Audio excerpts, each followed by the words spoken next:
Bonsoir ou rebonsoir. Daniel Sautron a déposé plainte auprès du TA, du tribunal administratif, pour fraude à l'examen lors d'un BTS, un brevet de technicien supérieur. Des explications dans la réunion, comment il est.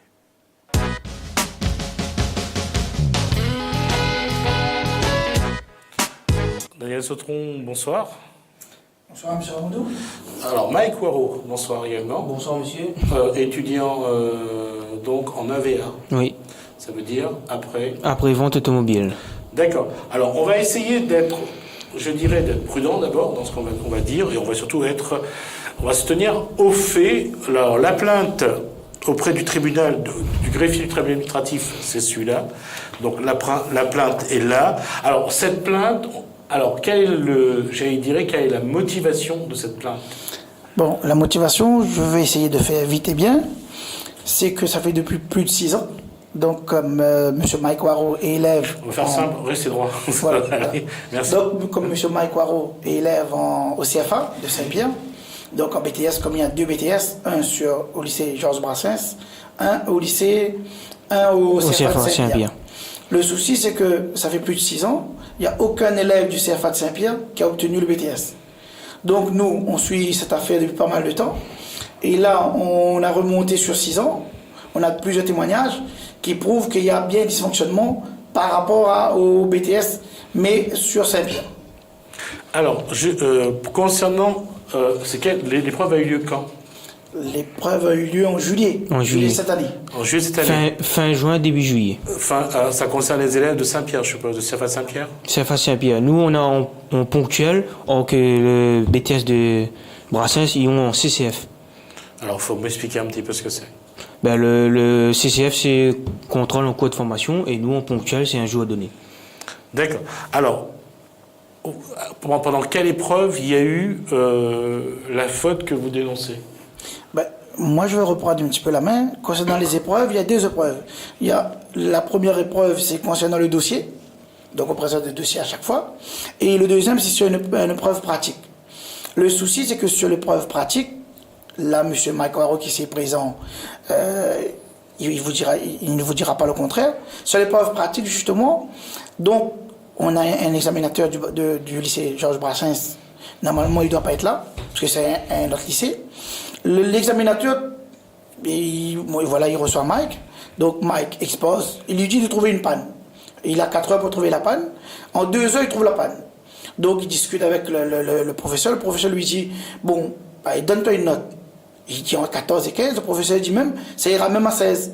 Mais là où le bas blesse, c'est qu'il y a un moment donné, le professeur lui dit, par contre, c'est pas moi qui va vous noter, c'est quelqu'un d'autre. Mais la personne, en aucun cas, elle était là.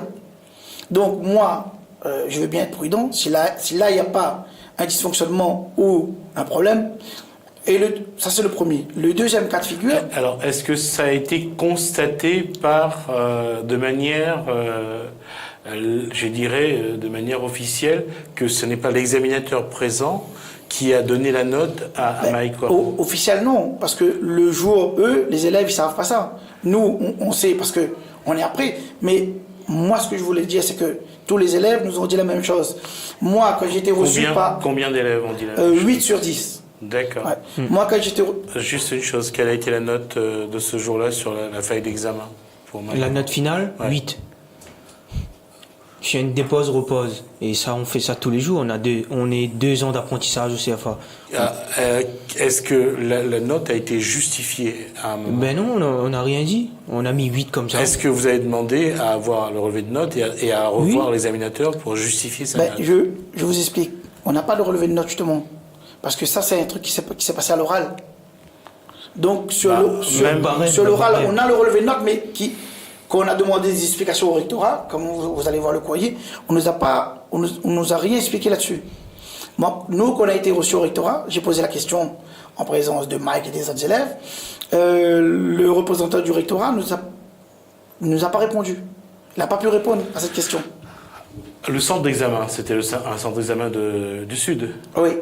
Mais où l'examen, ça se passe au lycée Brassens. Le centre d'examen. Du Sud. C'est un centre d'examen du Sud. Oui. C'est là où sont tous les dossiers scolaires. Non, justement. Je vous explique. Le CFA de Saint-Pierre, eux, ils passent leur BTS au lycée Georges Brassens, À Saint-Denis. à Saint-Denis. Donc, ils passent pas à Saint-Pierre, justement. Donc, tout le monde descend à Saint-Denis. D'accord. Est-ce que vous avez noté le nom? On va pas le dire parce que je ne veux pas Oui, on l'a noté. le pointer du doigt. Oui. Mais l'examinateur présent, vous avez noté son nom. Oui. Ah oui. Vous êtes sûr que officiellement c'est lui qui vous a fait passer l'examen? Oui, officiellement, et c'est un prof de Brassens. D'accord. Et la note est venue de qui? Ben, c'est là le problème. Est-ce que vous savez qui a mis la note? Ben, justement, on ne sait pas. Parce que le On ne sait pas prof qui nous met a la dit note, que parce que c'est quelqu'un d'autre Voilà, c'est qui quelqu'un devrait d'autre qui mettre la note. note. C'est pour ça qu'on sait pas. C'est pour ça qu'on a mis le doigt sur cette question en présence des représentants du rectorat. Ils n'ont pu nous répondre. Parce que normalement, il doit y avoir un relevé pour savoir qui sont les examinateurs, Voilà. qui sont les. Vous devez avoir ça normalement. Non, Vous l'avez pas. non, on n'a pas. D'accord. Et les 8 autres qui ont combien d'élèves ont porté plainte aujourd'hui? Normalement, là, pour apporter plainte, il y a 4. Quatre. Nous, on a reçu 8 personnes. Mais Donc, 4 il nous manque 2. 4 ont porté plainte. Oui. Voilà. Et 4 pour la même raison. Oui. Les notes en dessous de 10. Voilà, c'est. Mais en dessous de 10, là, le souci, c'est que M. Mike, ici présent, avec un 12, il a son BTS. M. Moitié-Boyer, avec un 10, il a son BTS. Et eux, justement, sur l'examen, ils sont à 12 ou 14, voire même 16. Donc l'examen, je veux dire, il est dans la poche. Mais après, suite à ça, on constate que c'est quelqu'un d'autre qui note. Donc là, moi, je veux bien, mais il y a un dysfonctionnement. Il faut le dire. C'est pas seulement un dysfonctionnement que vous avez l'air de dénoncer. Là, je pèse un peu mes mots. Vous donnez l'impression qu'il y a eu une volonté dirigée de saquer Voilà. des élèves au BTS. C'est ce que vous êtes en train de dire. C'est ce que je dis. C'est exactement ça. Mais il y a une volonté de saquer les élèves de CFA de Saint-Pierre. Que de CFA de Saint-Pierre, parce que j'ai écrit dans ma lettre, depuis plus de 6 ans, aucun élève a reçu le BTS du CFA de Saint-Pierre. Moi, je veux bien, mais pendant 6 ans, il y a 60 élèves, comme dirait le créole. Il y en a quand même un bon Dieu puis son tête. Donc, on a quand même un sur les 60 qui a gagné. Personne n'a jamais gagné. Sur les 60. Donc, ça c'est revenir sur 6 ans d'examen. Oui. Et vous, aujourd'hui, vous pointez du doigt un centre d'examen qui sac systématiquement des jeunes qui sont issus du CFA de Saint-Pierre. Ouais. J'irai même plus loin. Aujourd'hui, en pesant mes mots, je pointe directement le doigt sur le lycée Georges Brassens, sur les profs du lycée Georges Brassens qui notent ces élèves-là. Parce qu'il y a une volonté délibérée pour que les élèves du CFA, ils n'ont pas le BTS. Pourquoi? C'est une bonne question. On voudrait le savoir, mais la volonté, elle est délibérée. Ça, par contre, on l'a su. En remontant les élèves, à chaque fois, ça revient au même problème. Ils ne veulent pas que les élèves du CFA obtiennent le BTS. Ça veut dire que vous dites qu'à Georges Brassens, où il y a la même filière que le CFA de Saint-Pierre, il y a une volonté de faire en sorte que leurs élèves à eux obtiennent leur diplôme, mais pas les autres. Voilà. C'est exactement ça. Vous avez trouvé la bonne formule, c'est ça. Oui, mais sur quel élément de preuve justement, vous appuyez-vous pour émettre ce genre de... Je vous donne la preuve, là. Oui. Le deuxième cas de figure... C'est pas une preuve, vous allez me donner un élément. Voilà, parce que j'ai pas... Le deuxième cas de figure, bon, il présente son dossier. Il présente ce dossier, il y a 3 professeurs. Il y a un extérieur, un de couleur automobile, c'est le professionnel, il y a un autre du lycée de Sainte-Marie. Les 3 professeurs, à la fin de sa présentation, c'est les 3 qui sont examinateurs, qui sont dans le jury. Voilà, sur le dossier. C'est des jurys. Sur le dossier pratique. On lui dit, monsieur, c'est entre 14 et 15. Encore une fois, on lui met un 8 lors du relevé de notes. Et comme par hasard, il y a quelqu'un qui est juste après lui, qui est du lycée Brassens. On lui dit, le mec sort dehors, il est content, on lui dit, t'as un 16. Là où le bas blesse, c'est que lui, il a un 16, lui, par contre. Donc on est vous êtes dans une démarche, dans une plainte pour une discrimination. Oui. C'est exactement à l'examen, c'est oui, ça. C'est ça. D'accord. Alors, ce qui veut dire qu'aujourd'hui, est-ce que vous allez, parce que c'est très aléatoire ce que vous allez faire, la démarche est aléatoire, comment vous allez prouver qu'il y a de la part de certains profs du lycée Georges Brassens il y ait une volonté de discriminer des élèves qui viennent du CFA? On va le prouver très simplement, parce que, comme je vous ai dit depuis tout à l'heure, ça fait 6 ans. Donc ça nous remonte à 60 élèves, de une. Et de deux, quand les représentants du rectorat nous ont reçus, à ces 2 questions, ils n'ont pu nous répondre. Et il y a même on a enregistré, il y a même un moment donné où on va dire le représentant du recteur, à ce moment-là, il sort de ses gonds en nous disant que ces élèves-là, ils n'ont pas le niveau BTS. Donc, ils auraient dû être en bac pro. Là, moi, je vois bien une forme de discrimination, oui. Donc, on va aller sur ce problème-là. Et même, sans dire le nom, il va même plus loin en disant que les profs du CFA nommés par le rectorat, ils ne sont pas au niveau. Moi, comme je lui ai dit, c'est pas notre problème à nous.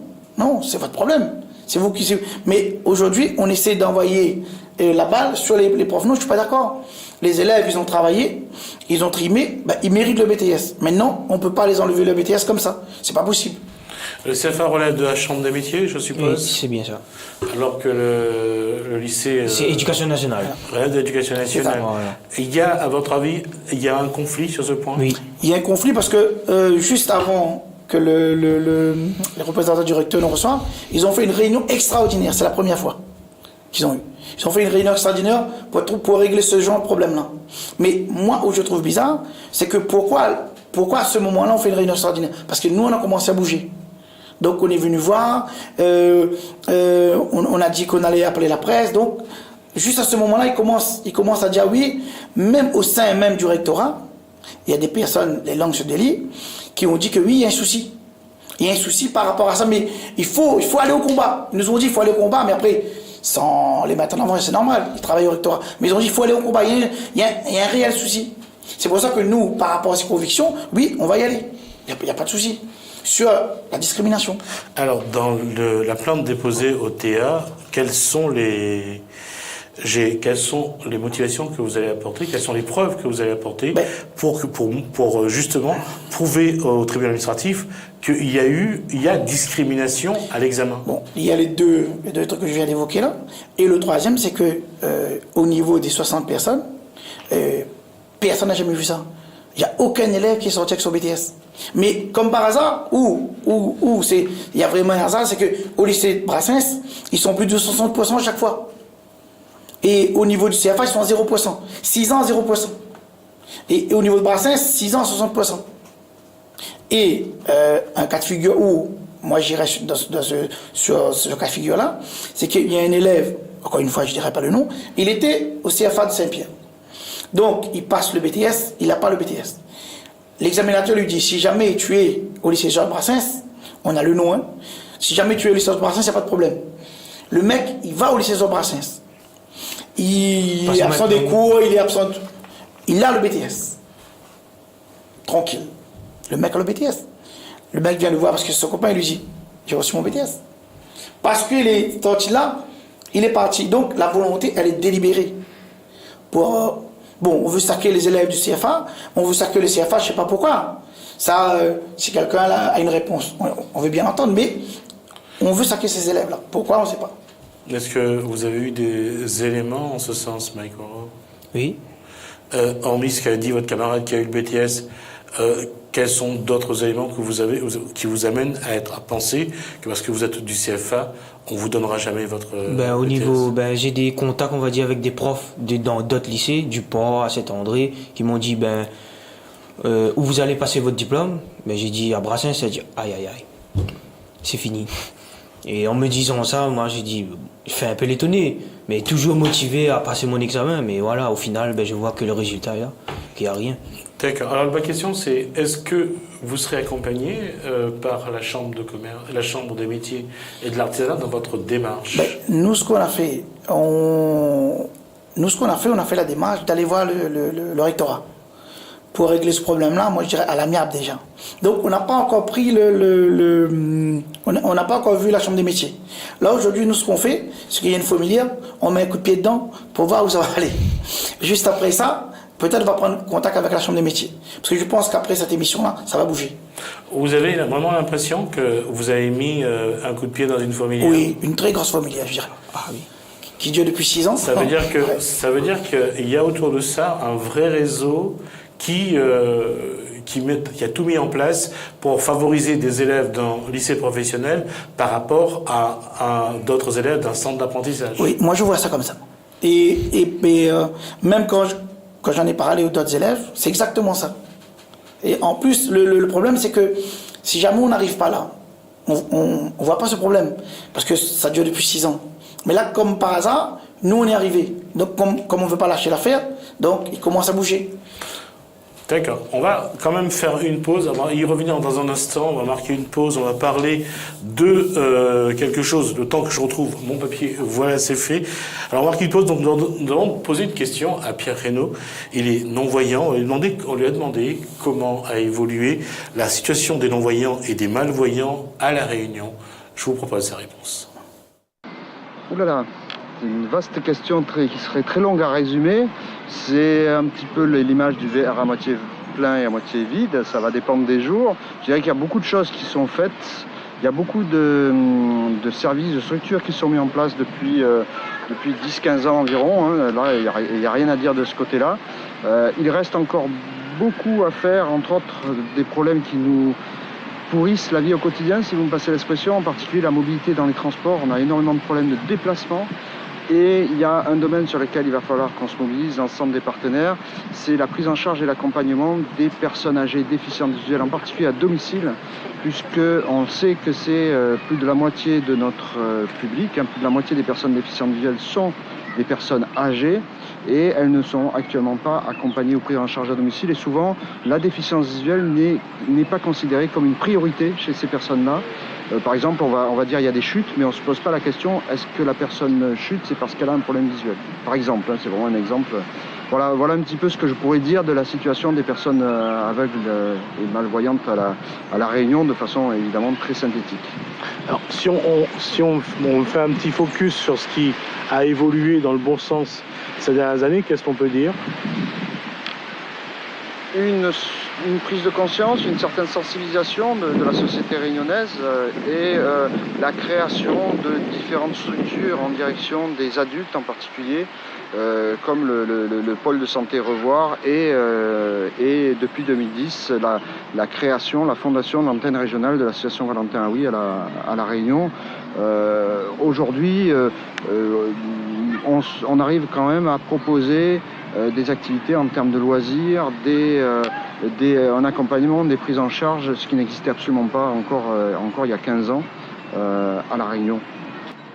Là, on vient de parler des prises en charge, mais si on doit parler du comportement de l'individu et de sa famille, bien sûr je parle du non-voyant et du malvoyant, aujourd'hui est-ce qu'il faut aussi que l'individu évolue un peu plus, essaye de se battre un peu plus, parce que dans le concert même mondial, chacun doit se battre pour avoir sa place. Qu'est-ce que dans le comportement il faut faire évoluer? Il faut qu'on travaille sur l'inclusion des personnes handicapées dans la société réunionnaise, parce que la personne handicapée se bat déjà beaucoup. Hein. Elle se bat tous les jours avec son handicap. Donc c'est déjà, là on parle du handicap, donc les gens qui vont me regarder vont entendre parler du handicap, mais après ils continuent à regarder la télé, ils pensent à autre chose. Nous, le handicap, c'est tous les jours, toutes les heures, toutes les nuits, c'est une bagarre constante pour s'intégrer dans la société réunionnaise, pour apprendre, pour expliquer aux gens comment ça peut se passer et comment ça peut bien se passer en étant pédagogue. C'est un combat de tous les jours pour pouvoir prendre notre place, devenir des citoyens à part entière dans la société réunionnaise. C'est un public extrêmement isolé. Moi, ce que je dis souvent, quelque chose de très simple, c'est qu'on pense qu'il y a plus de 20 000 déficients visuels à La Réunion.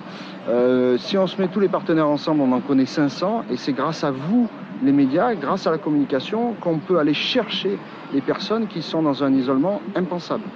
C'est grâce à vous, c'est grâce à nous, c'est grâce à la société, c'est grâce à l'ensemble des citoyens réunionnais qui vont pouvoir se mobiliser avec nous, qu'on va pouvoir sortir ce public-là d'un isolement qu'on n'imagine pas.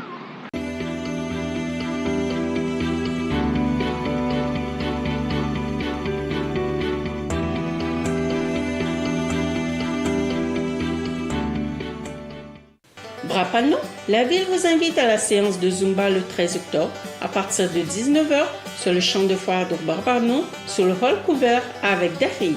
Info au 0262 516 497. Le Tampon, la ville vous invite à son traditionnel rendez-vous rayonné, les Florilèges 2017, du 13 au 22 octobre. Brapanon, l'association Pimpin Panonnet vous invite à la fête Vichy, les 13, 14 et 15 octobre, sur les berges de la rivière des Roches, Brapanon. La Plaine des Palmistes, les rencontres notariales s'invitent dans votre commune. Les consultations seront anonymes, gratuites et sans rendez-vous. Le 14 octobre de 9h à 13h à votre mairie. Saint-Louis, l'espace initiative vous propose de mettre toutes les chances de votre côté pour construire votre projet d'avenir. Rencontrez des professionnels, RSMA, Chambre de commerce, GIP, FCIP, Chambre des métiers, Pôle emploi. Le 17 octobre de 9h à 12h à la salle d'honneur Mairie de la Rivière. Silaos, vous êtes conviés à la fête de la lentille du 21 au 25 octobre. Saint-André, la ville vous présente le Dipavali du 25 au 29 octobre au parc du Colosse. À cette occasion, spectacle, gastronomie et feux d'artifice au programme. Le grand défilé aura lieu le 28 octobre et la fête du Oli Oli le 29 octobre au parc du Colosse. Trois-Bassins, le CCAS organise une journée récréative en faveur des personnes âgées le 25 octobre à l'école des Benchouins, voir programme sur le site. Réunion des musées régionaux, le club de lecture de la Cité du Volcan vous accueille à la découverte de la littérature jeunesse et diverses activités. Pour les enfants à partir de 7 ans, le 25 octobre de 14h à 15h30, inscription au 0262 59 00 26. Brapanon, la ville vous invite à la séance de Zumba le 25 octobre à partir de 19h sur le champ de foire de Brapanon, sous le hall couvert avec Dari. Info 0262 516 497.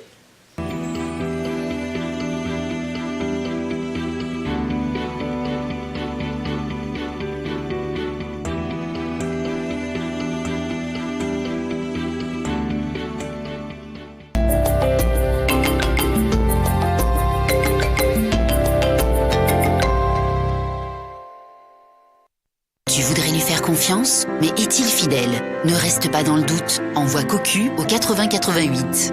Tu trouves qu'il a changé? Envoie Cocu au 80 88 et tu auras les réponses à tes questions.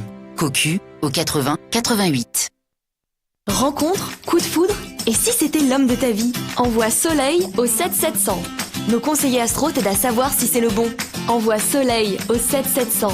Soleil au 7700. Vous voulez gagner la compilation Allons Danse Sega? Alors envoyez CD par SMS au 7654. Envoyez CD par SMS au 7654 et vous gagnerez peut-être la compilation Allons Danse Sega.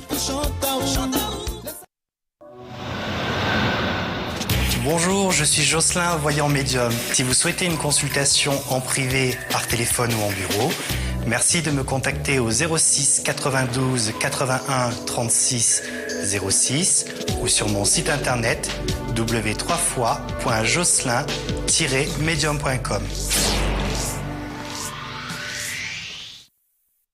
Découvre le chat par géolocalisation. Envoie Géo au 6200 et tu découvriras les profils des mecs et des nanas tout près de chez toi. Envoie par SMS Géo au 6200 et laisse-toi guider. Envoie Géo au 6200.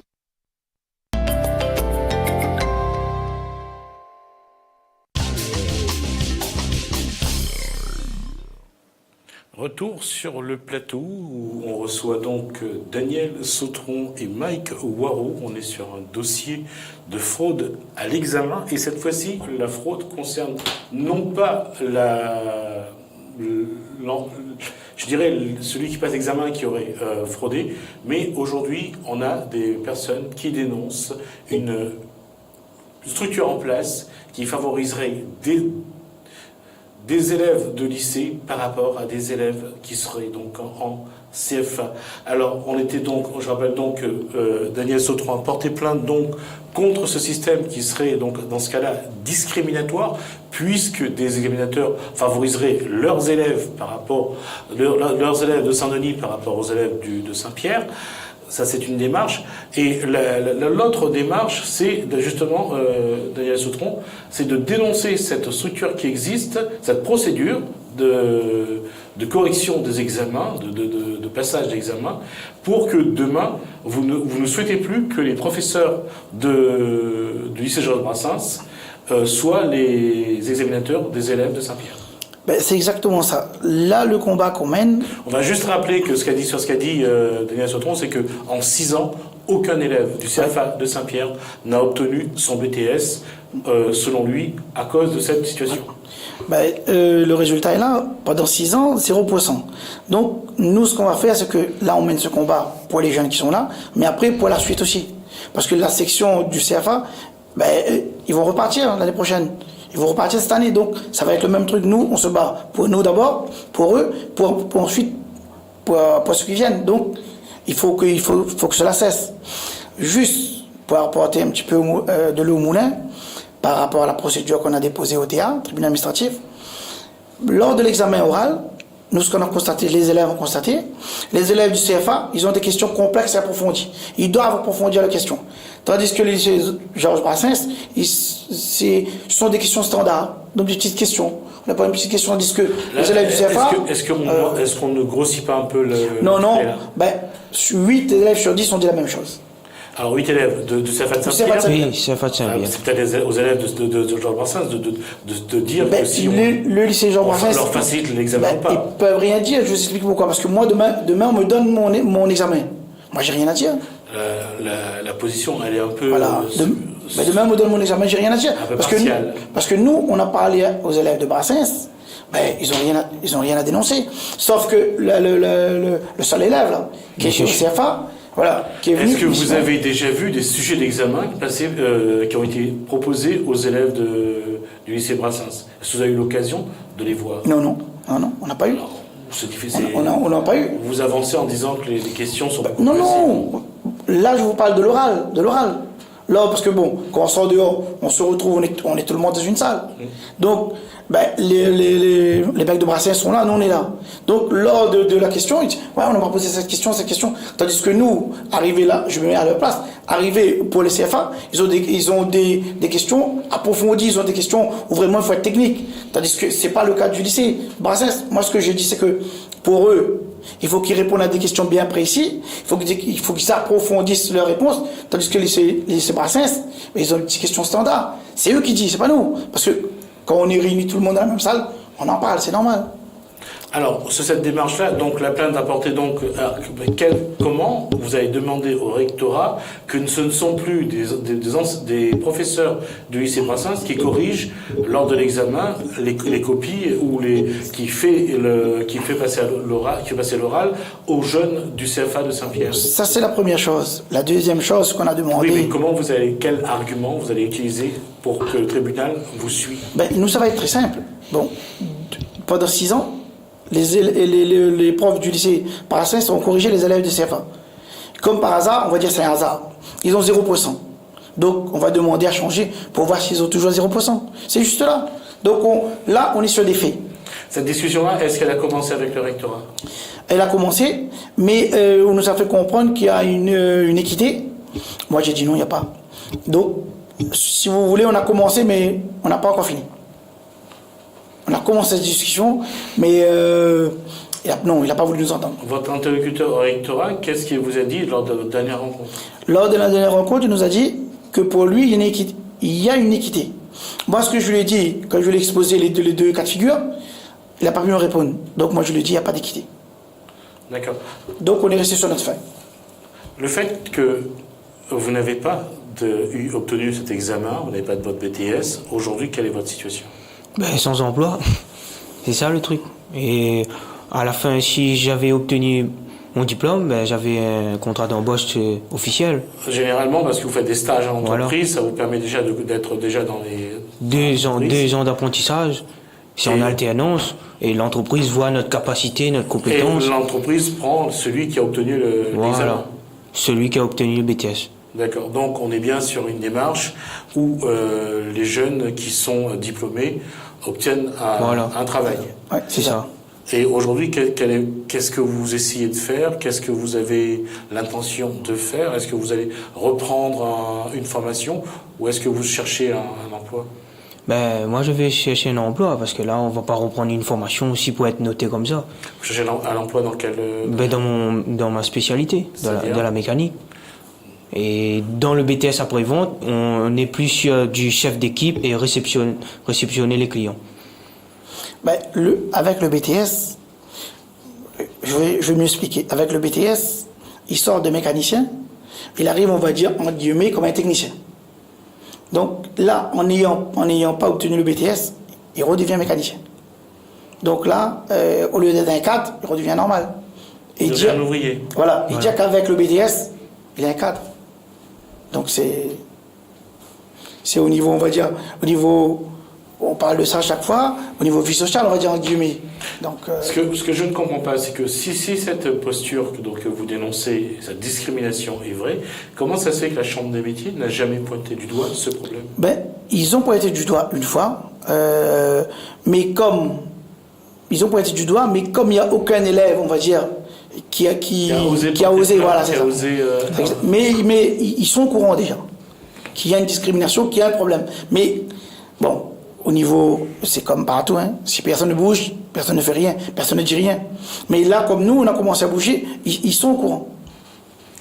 Et est-ce qu'il va y avoir de la part de Daniel Sautron et puis des élèves, est-ce qu'il va y avoir une démarche conjointe avec la Chambre des métiers pour qu'il y ait un vrai soutien dans la démarche que vous menez auprès du tribunal administratif? Mais nous, ce qu'on va faire déjà là, à la sortie de cette émission, nous on va prendre contact avec justement la Chambre des métiers pour voir eux. On est vendredi soir. Non, pas dans la semaine.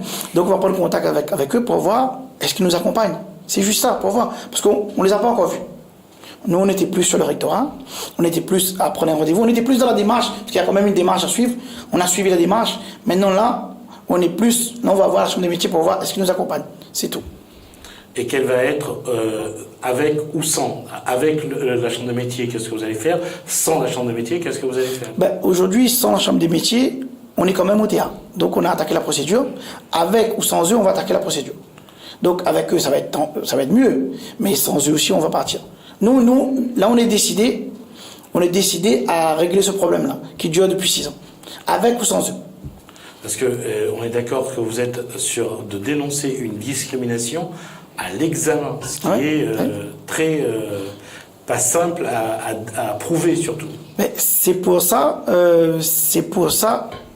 qu'on a pris rendez-vous au rectorat. C'est pour ça, parce que cette affaire, on est sur cette affaire depuis on va dire juillet. Depuis juillet, on est sur cette affaire. Donc, on a quand même débroussaillé. On a quand même débroussaillé autour. On a quand même voulu voir ce qu'on peut faire, ce qu'on ne peut pas faire, comme vous avez dit tout à l'heure. On a quand même pris des gants. Mais aujourd'hui, je pense que l'heure des gants est finie. Maintenant, aujourd'hui, on a déposé la procédure. On a bien pesé le pour et le contre. Maintenant, on y va. Donc, avec ou sans la Chambre des métiers. Ce qui veut dire aussi qu'aujourd'hui, à l'arrivée, le rectorat peut dire aujourd'hui, il ne veut plus non plus s'occuper de l'examen du CFA. Voilà. Ben, pour moi, ce sera l'idéal pour les gens qui vont arriver derrière. Et il va mettre des personnes compétentes. Voilà. Et vous pensez que ce diplôme, ce BTS AVA, aura la même valeur que le diplôme qui sera donné au lycée Georges Brassens? Ben, aujourd'hui, là, moi, ce que je vois, c'est que on fait le même BTS. On a le même sujet d'examen. Mais aujourd'hui, on essaie de nous faire comprendre que celui du CFA, entre guillemets, n'est pas valable. Moi, ce que je ne comprends pas, c'est qu'un BTS reste un BTS. C'est au niveau national. Donc le BTS AVA, c'est au niveau national. Donc moi, où je ne comprends pas, c'est qu'on essaie, par tous les moyens, de discriminer les élèves du CFA de Saint-Pierre. Par rapport aux élèves du lycée de Brassens, je ne comprends pas. Alors, il me reste 2 minutes, Mike Waro. Vous et vos camarades, qu'est-ce que vous attendez de cette plainte et est-ce que vous pensez vraiment qu'aujourd'hui, des enseignants, je ne sais pas combien, si vraiment c'est avéré ce que vous dites, vous envolez votre avenir professionnel? Ben oui. Ben moi-même, il veut déjà avoir, c'est avoir le diplôme. Hein. C'est avoir le diplôme, hein, parce qu'on n'a pas fait 2 ans dans le vide comme ça. On a travaillé. Moi, le but, c'est que si il y a des profs qui voient ces dysfonctionnements, nous contactent, nous donnent un coup de main, parce que voilà, nous, on est, on va dire, tout en bas de l'échelle, et il y a des professeurs qui sont un petit peu plus haut passé, qui peuvent nous soutenir, mettre des points, mettre des atouts, voilà quoi. D'accord. Parce que ça fait quand même 6 ans que cet établissement, voilà. D'accord, on va suivre avec vous votre démarche, on verra un petit peu, on verra surtout si on peut avoir la position de la Chambre des métiers et bien sûr du rectorat. Peut-être qu'il y aura aussi des enseignants qui voudront peut-être répondre à ce que vous avez dit. Je parle des enseignants de Georges Brassens, bien sûr. Merci, Daniel Sautron. Merci à vous. Merci à vous. Merci à vous de nous avoir suivis tout au long de cette semaine. Le week-end commence, donc bon début de week-end, mais d'abord bon début de soirée sur Télécréole, bon début de week-end également sur Télécréole. Je vous souhaite la meilleure santé en tout cas pour tout ce week-end. Je vous dis à lundi. Bonsoir.